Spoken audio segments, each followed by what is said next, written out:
Hello साथियों, नमस्कार, good evening. आप सभी का बहुत बहुत स्वागत है आपके अपने channel triple C WiFi study पर। तो चलिए स्टार्ट करते हैं आज के इस सेशन को। और आज की इस क्लास में हमने 35 प्रश्नों को शामिल किया है।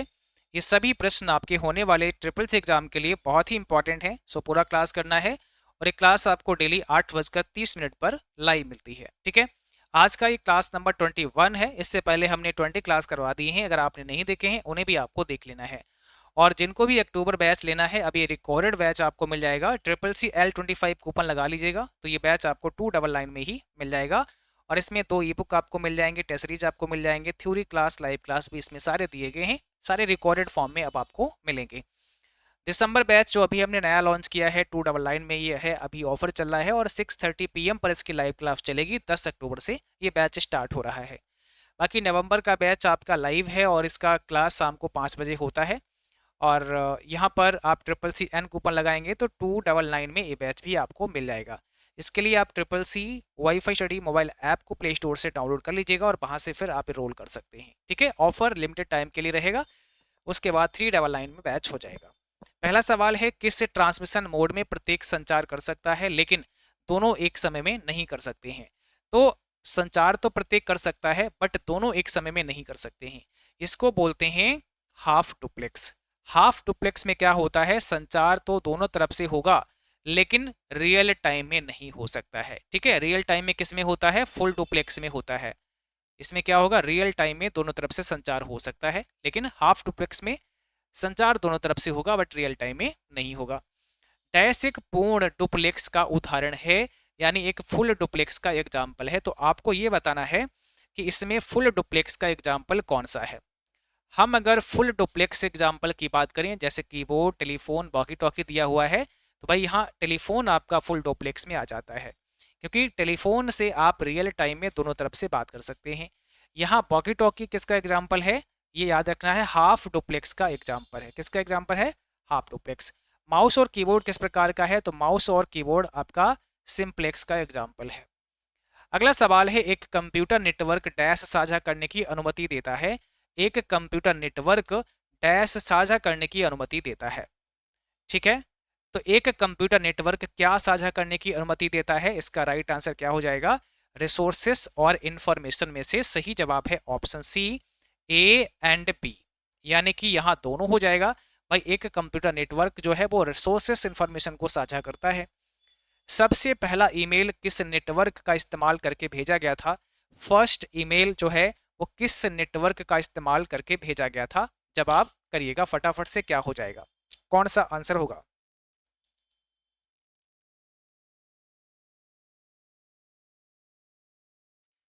फटाफट से आंसर देना है आपको।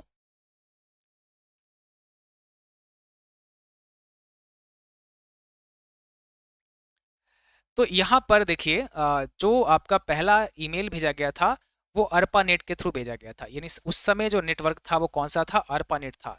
इसको बोलते हैं advance research project agency network, ठीक है, advance research project agency network.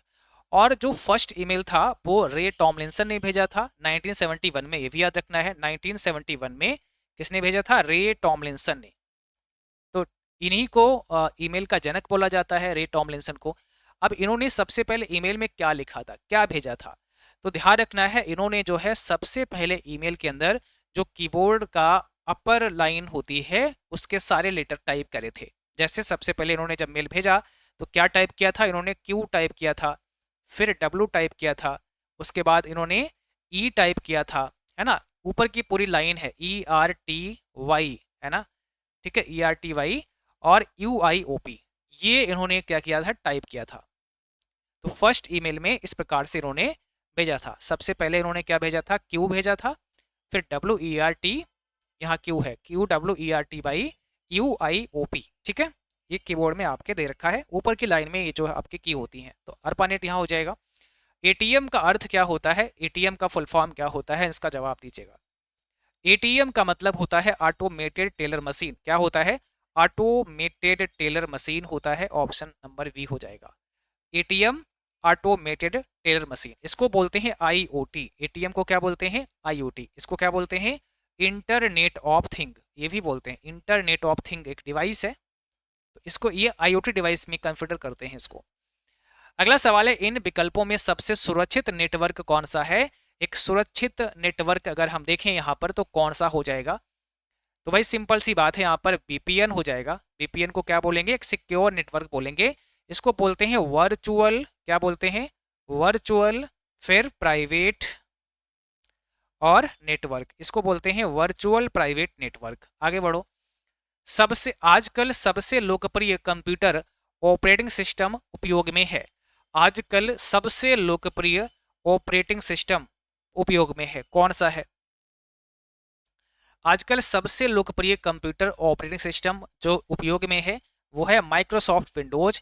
यानी विंडोज काफ़ी पॉपुलर है, आप किसी भी वर्जन का इस्तेमाल करते हो, चाहे 10 यूज करते हो, चाहे आप 11 यूज करते हो, चाहे आप 7 यूज करते हो, बट विंडोज जो है काफ़ी पॉपुलर है, काफ़ी फेमस है।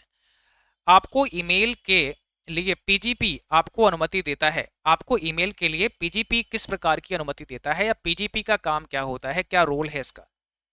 अगर हम ईमेल के अंदर पीजीपी की बात करें, इसको क्या बोलते हैं? इसको प्रेटी गुड प्राइवेसी बोलते हैं। इसको बोलेंगे प्रेटी गुड प्राइवेसी। तो ये सुरक्षा के लिए है। आप यहाँ पर क्या लिखेंगे? यहाँ पर इनक्रिप्ट लिख देंगे, ऑप्शन बी, इनक्रिप्शन के लिए होता है ना। ईमेल सुरक्षा के लिए पीजीपी प्रोटोकॉल का इस्तेमाल किया जाता है। आगे बढ़ो, अगला सवाल का जवाब दो। कह रहा है निम्न में से कौन सा प्रोटोकॉल इंटरनेट मेल के लिए इस्तेमाल किया जाता है? इंटरनेट मेल में इस्तेमाल होने वाला प्रोटोकॉल कौन सा है? जो भी साथी लोग आ चुके हैं, आप सब भाई क्लास को शेयर कर देना और लाइक करना बिल्कुल मत भूलिएगा। तो सारे बच्चे लाइक कर देना, सब्सक्राइब करके बेल आइकन भी दबा लेना, ताकि क्लास की नोटिफिकेशन आप सबको मिलती रहे। तो ये सारा काम आपको भाई कर देना है, ठीक है।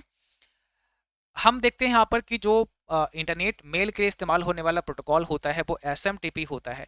अब SMTP मेल को भेजने का काम करता है। कई बार पूछता है कि मेल में इस्तेमाल होने वाले प्रोटोकॉल कौन कौन से हैं, तो इनको याद रख लेना। SMTP होता है, POP और IMAP मेल को रिसीव करने के लिए प्रोटोकॉल होते हैं, PGP सुरक्षा के लिए प्रोटोकॉल होता है। तो ये कुछ खास प्रोटोकॉल हैं जो ईमेल से संबंधित हैं। NEFT सेवा किस वर्ष प्रारंभ की गई थी?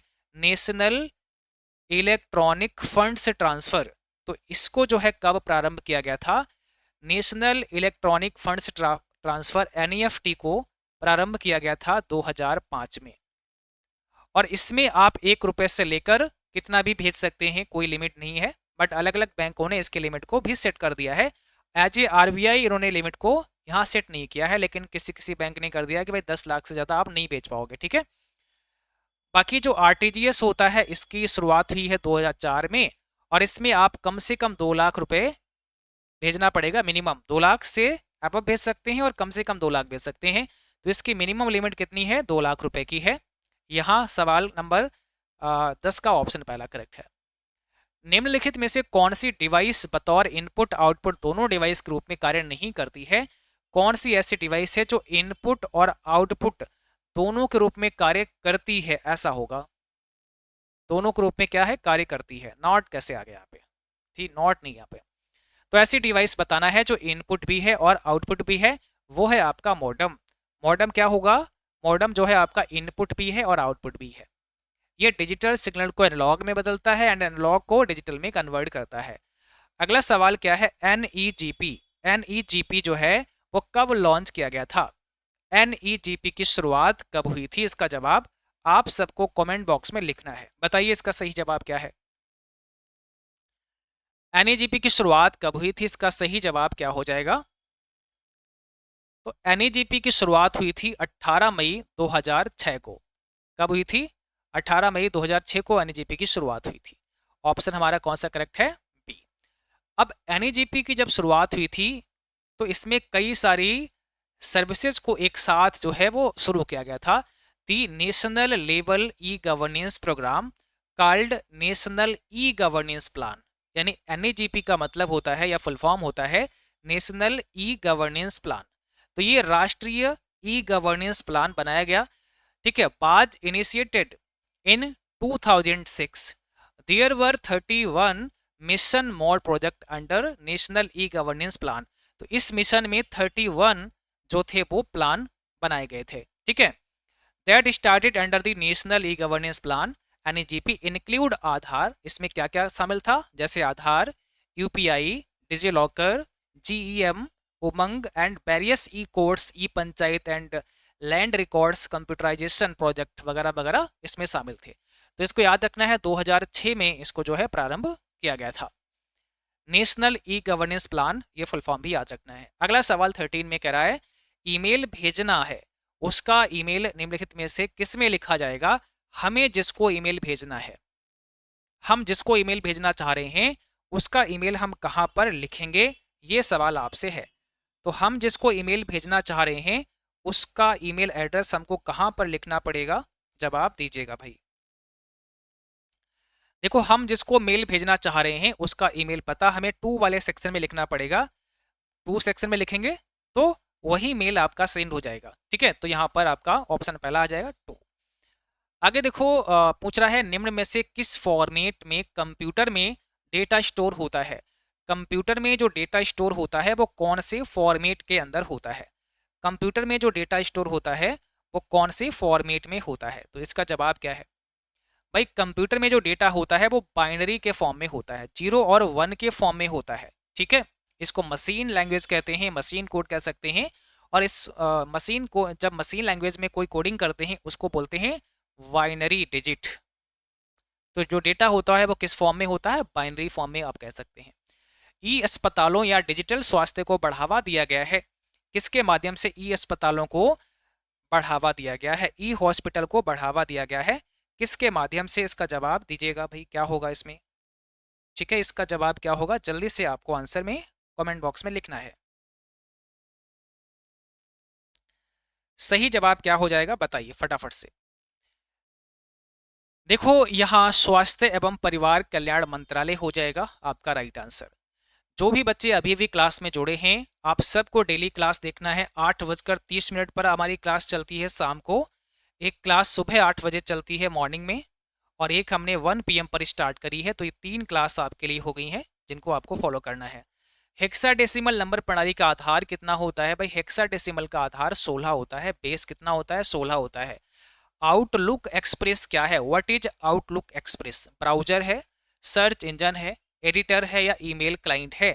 अगर हम आउटलुक एक्सप्रेस की बात करें तो यहाँ पर ये आपका एक ईमेल क्लाइंट प्रोग्राम हो जाएगा। और ये किसका है? माइक्रोसॉफ्ट कंपनी का है। किसका है? माइक्रोसॉफ्ट का है। ठीक है, अगला सवाल है ईमेल में सीसी का अर्थ होता है, यानी ईमेल के अंदर जो सीसी है इसका मतलब क्या होता है? तो सीसी का मतलब भाई होता है कार्बन कॉपी। हम अगर किसी को मल्टीपल लोगों को मेल भेजना चाह रहे हैं तो कार्बन कॉपी के रूप में हम सीसी के थ्रू मेल भेज सकते हैं। हेक्साडेसिमल नंबर सिस्टम में कौन सा सिंबल प्रयोग होता है? हेक्साडेसिमल में कौन सा सिंबल इस्तेमाल करते हैं? तो ये भी आपका यहाँ पर क्या है? 0 से 9 इसमें होगा और ए से एफ तक होगा। ठीक है, 0 से 9 के बाद क्या आता है? 10 आता है। तो ए जो है वो 10 को रिप्रेजेंट करेगा, इसके अंदर जो पी आएगा वो 11 को रिप्रेजेंट करेगा, सी आएगा 12 को करेगा, डी आएगा वो 13 को करेगा, है ना, और ई आएगा वो 14 को करेगा, और एफ आएगा वो किसको करेगा? 15 को करेगा। एफ तक होते हैं, ए से एफ तक। तो 15 ये हो गए आपके और बाकी 10 ये हो गए। ठीक है, 0 से 9 10 ये होगा, तो टोटल आपका यहाँ पर 16 हो जाएंगे। आपका ऑप्शन यहाँ पर सी करेक्ट है। 0 से 9 और ए से एफ तक के यहाँ पर डिजिट होते हैं। ठीक है, इसका बेस भी पूछेगा कई बार, तो आपको याद रखना है बेस कितना होता है? 16 इसका बेस होता है। इंटरनेट टेक्नोलॉजी में डीएनएस का अर्थ क्या होता है? डीएनएस का क्या मतलब होता है? तो डीएनएस का मतलब होता है डोमेन नेम सिस्टम। ऑप्शन कौन सा है? बी, डोमेन नेम सिस्टम के नाम से हम डीएनएस को जानते हैं। अगला सवाल देखिएगा, 21 कहता है, पूछा है इसमें वाईफाई में फाई का अर्थ क्या होता है? वाईफाई में फाई का क्या मतलब होता है? इसको बोलते हैं वायरलेस फेडेलिटी। क्या बोलते हैं? वायरलेस फेडेलिटी, यानी कि यहाँ ऑप्शन बी हमारा राइट हो जाएगा। अगला सवाल है 500 रुपीज के नोट का साइज कितना होता है? जो आपका 500 रुपए का नोट होता है उसका साइज आपसे पूछा है। 500 रुपए के नोट का साइज कितना होगा बताइए, कौन सा इसमें करेक्ट आंसर बन जाएगा? 500 रुपए के नोट का साइज क्या बनेगा? 66x150 का होगा। ठीक है, 66x150 का नोट का साइज होगा। ऐसे आप मान लीजिए नोट है तो 150 का ये वाला रहेगा और 66 का ये वाला रहेगा हिस्सा, ठीक है। अगर देखो IPv6 एड्रेस का साइज कितना होता है, IPv6 एड्रेस का साइज कितना होता है, तो IPv6 एड्रेस की अगर हम बात करें, इसका साइज 6 का पूछा है, 128 बिट का होगा, 128 बिट का होता है। और अगर हम देखें IPv4 का, तो ये आपका होता है 32 बिट का। ये कितने का होता है, 32 बिट का होता है। ईमेल में कितने भाग होते हैं, कितने पार्ट्स होते हैं, जो आपका ईमेल होता है उसमें कितने पार्ट्स होते हैं, इसको बोलते हैं इलेक्ट्रॉनिक मेल।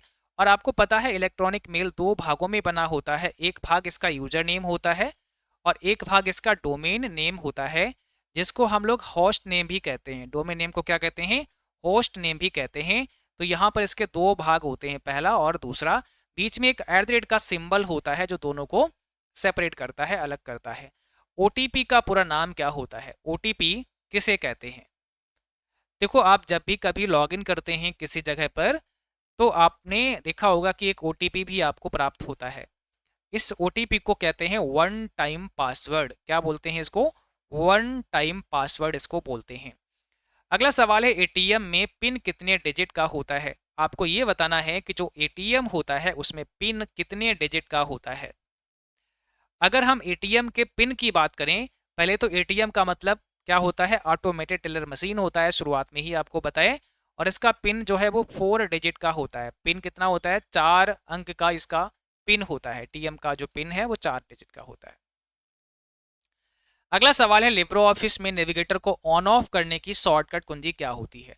नेविगेटर को ऑन ऑफ कैसे कर सकते हैं, तो ये और रख लेना आपको, राइटर में और कैल्क में तो आप F5 कुंजी को दबाते हैं, बट जो इम्प्रेस होता है उसमें हम कंट्रोल के साथ में शिफ्ट और इसके बाद F5 को प्रेस करते हैं, ठीक है। ये किस में है, इम्प्रेस के अंदर है।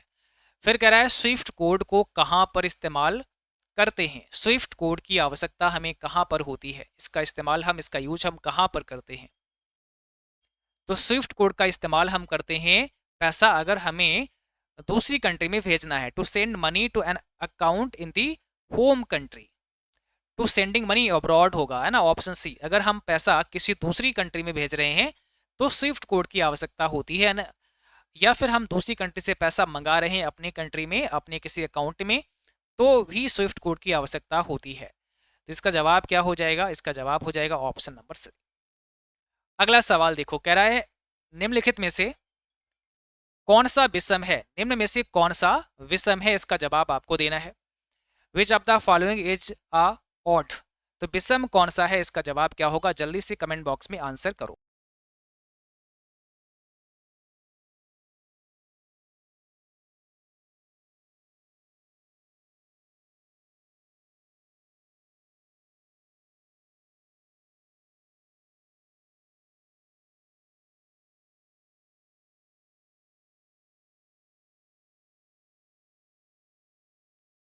तो यहाँ पे कौन सा विषम है, जैसे SBI, RBI, यूनियन बैंक और सेंट्रल बैंक, ये देखो सब बैंक हैं, है ना, कारपोरेट बैंक हैं। बट RBI ये रिजर्व बैंक है, इसको बोलेंगे बैंकों का बैंक आप कह सकते हैं। सबको गाइडलाइन जारी करता है, सबको मॉनिटर करता है रिजर्व बैंक ऑफ इंडिया। तो ये ओड हो जाएगा, ये सबसे अलग हो जाएगा। अगला सवाल है डिलीट किया गया मेल कहाँ पर स्टोर होता है। जो मेल आपने डिलीट कर दिया है, तो डिलीट किया गया मेल कहाँ पर स्टोर होता है। कभी भी जब आप मेल को डिलीट करते हैं वो चला जाता है ट्रैश फोल्डर में, और ये ट्रैश फोल्डर में कितने दिन तक रहता है, 30 डेज तक ये रहेगा। 30 दिन तक ट्रैश में वो मेल आपका रहेगा। अगला सवाल है फुटनोट कहाँ पर प्रयोग होता है। आपसे ये पूछ रहा है कि भाई जो फुटनोट होता है उसका इस्तेमाल कहाँ पर होता है। तो फुटनोट का इस्तेमाल होता है पेज के बॉटम में, पेज के एंड में, एंड ऑफ द पेज आप कह सकते हैं। वन निबल किसके बराबर होता है, एक जो निबल होता है, एक निबल किसके बराबर होता है। एक निबल 4 बाइट के बराबर होता है, नहीं नहीं 4 बिट के बराबर होता है। यहाँ पर ऑप्शन कौन सा है, सी हो जाएगा। एक निबल में 4 बिट होते हैं, ठीक है। 8 बिट में एक बाइट होता है, तो यहाँ 4 बाइट तो गलत हो जाएगा। आपका सही जवाब यहाँ पर क्या बनेगा, 4 बिट बनेगा, ठीक है भाई। यहाँ पर आपका सही जवाब है 4 बिट। एक निबल में 4 बिट होते हैं। अगर 8 बिट हो जाते हैं तो इसको बोलते हैं 1 बाइट, इसको 1 बाइट बोलते हैं। निम्नलिखित में से कौन लिनक्स के निर्माता हैं। लिनक्स के निर्माता कौन है, तो लिनक्स के फाउंडर की बात करें, यहाँ पर हो जाएगा डी आपका, लिनस टोरवाल्ड्स हैं। ठीक है, लिनस टोरवाल्ड्स हैं। रूलर के लिए इस्तेमाल होने वाली शॉर्टकट की कौन सी होती है? कंट्रोल शिफ्ट आर कहते हैं इसको। क्या बोलते हैं? Control shift R. इससे रूलर को शो हाइड कर सकते हैं। और यहाँ कह रहा है आईआरसीटीसी ने रेलवे सर्विस के लिए कौन सा जो ऐप है वो लॉन्च किया था? रेलवे सर्विस के लिए क्या लॉन्च किया था? रेल कनेक्ट ऐप था। ऑप्शन नंबर सी है, रेल कनेक्ट ऐप था। आईसीटी का मतलब क्या होता है? इंफॉर्मेशन एंड कम्युनिकेशन टेक्नोलॉजी आप इसको बोलते हैं। तो पहला ऑप्शन ही हमारा सही हो जाएगा। और आज के सेशन में बस इतना ही रखेंगे। इस क्लास का पीडीएफ आप यहाँ से ले सकते हैं। ये जो फ्री नोट्स का एक सेक्शन दिया हुआ है triple C WiFi study app पर आप जाएंगे और यहाँ फ्री नोट्स का सेक्शन है, यहाँ पर जाके आप इसका पीडीएफ ले सकते हैं। और जिनको बैच लेना है वो बच्चे बैच ज्वाइन कर सकते हैं। इस क्यूआर को स्कैन करके आप हमारे व्हाट्सएप से जुड़ सकते हैं और इस क्यूआर से आप हमारे टेलीग्राम से जुड़ सकते हैं। बाकी ये नंबर दे रखा है, इस नंबर पर आप मैसेज कर सकते हैं किसी भी समस्या के लिए या कोई भी आपकी क्वेरी है। तो आज का सेशन यहीं पर समाप्त करेंगे, मुलाकात करेंगे फिर अगली क्लास में। तब तक के लिए थैंक यू, बाय बाय।